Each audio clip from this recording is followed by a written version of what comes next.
Welcome to Breaking Ties, a new you after divorce. This is your go-to source for practical advice and support for when the divorce process has finished. Join us each weekday for a quick chat where we'll cover a variety of topics related to post-divorce.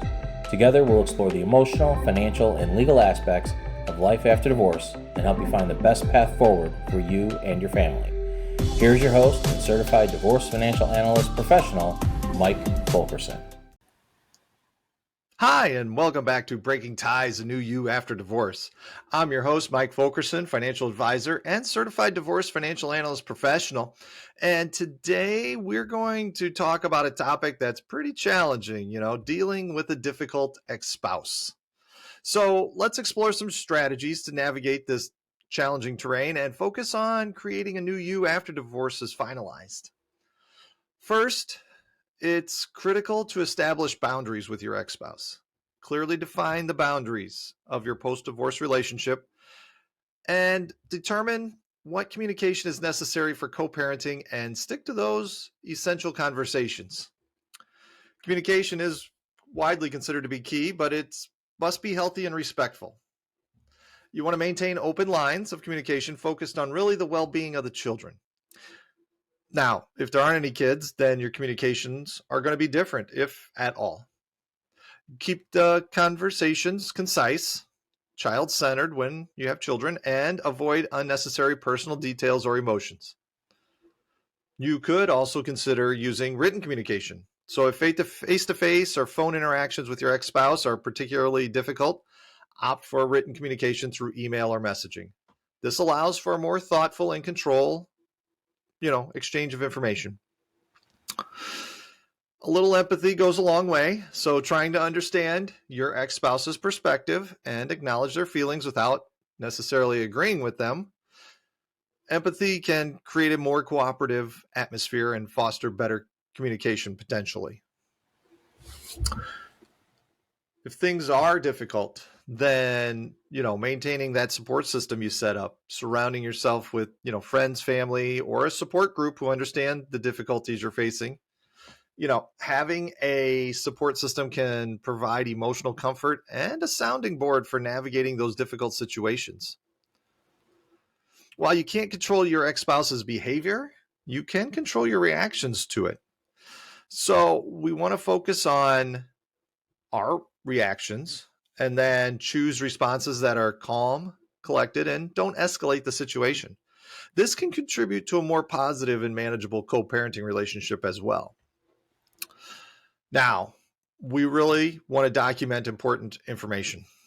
Keep a record of all communication and interactions with your ex-spouse, especially if there's disputes or disagreements. This documentation can serve as evidence if legal intervention becomes necessary down the line. If communication remains difficult, seeking the assistance of a mediator or a therapist specializing in co-parenting dynamics can be beneficial.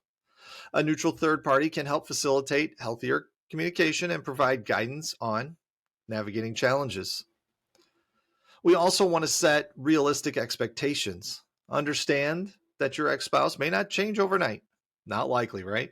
And you may not be able to control their behavior, which is part of the reason you may have gotten a divorce.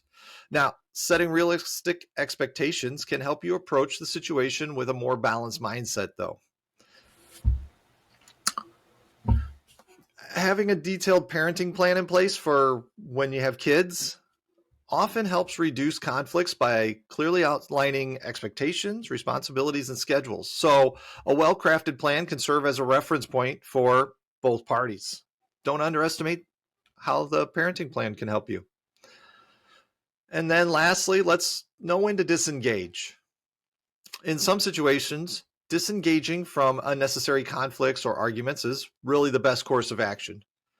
Pick your battles wisely and focus on maintaining a healthy environment for yourself and any kids that may be involved. In conclusion, dealing with a difficult ex-spouse after divorce, really requires establishing boundaries, looking at healthy communication practices, having a little empathy, using your support system when necessary, focus on your reactions, you're going to want to document things. Consider some professional help when when it's needed. You got to set those realistic expectations. Don't underestimate the parenting plan. And disengaging is a strategy. So I want to thank you for joining me on this episode of Breaking Ties, a New You After Divorce. Should you have any questions on today's topic or other financial planning issues that I can assist with, feel free, drop me a line. Contact information is in the description, call or email. Divorce is not the end of your story. As we know, it is the start of your next great chapter. Until next time, enjoy your day. We want to thank you for listening to this episode of Breaking Ties, a New You After Divorce with Mike Fulkerson. For questions, please reach out to Mike via email in the description or give him a shout at 630-444-1410. Remember to subscribe, like, and follow.